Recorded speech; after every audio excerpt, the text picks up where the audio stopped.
இன்றே டவுன்லோட் செய்து உங்கள் ஃபேவரட் ஷோக்களை என்ஜாய் பண்ணுங்க. வேடா, நீ உண்மையிலேயே ரொம்ப கொடுத்து வைத்தவன். ஏன்னா 1000 வருடங்களுக்கு அப்புறம் வந்தாலும் சம்யுக்தா உனக்கானவளாவே வந்திருக்காளே, அவளுக்கானவன் நீதான் வேடா. இப்ப மட்டுமல்ல, எப்பவுமே நீ மட்டும்தான். உனக்கான தேவதை இன்னும் கொஞ்ச நேரத்துல இங்க வரப்போகிறாள்.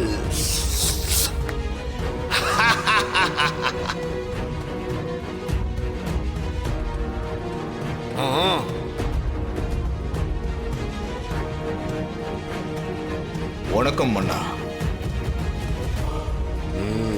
என்ன ககுபரே, இன்னும் கொஞ்ச நேரத்துல மகாராணி சம்யுக்தா உங்க அறைக்கு வந்துருவாங்க.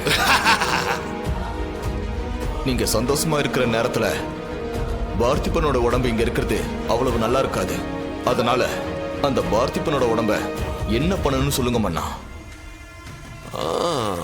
ஆமாம் ககுபரே, இது போன்ற இனிமையான நேரத்தில் அவனுடைய இறந்த உடல் இங்கிருப்பது அபசகுணம்தான்.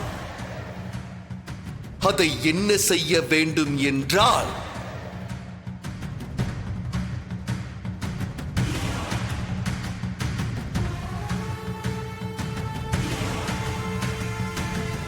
நீங்க சொன்ன மாதிரியே நான் செஞ்சிடறேன் மன்னா.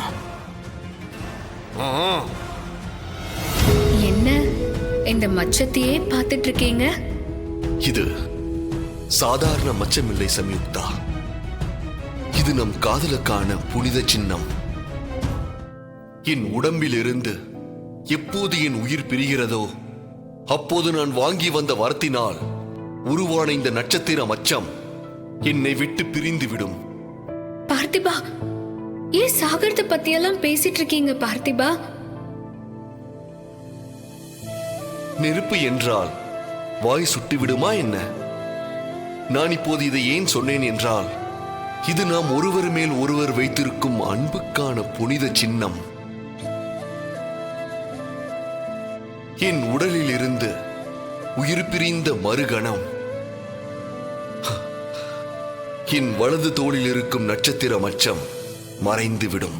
என் நட்சத்திரம் மறையும் போதே உன் வலது கையில் இருக்கும் இந்த நட்சத்திர மச்சமும் மறைந்துவிடும்.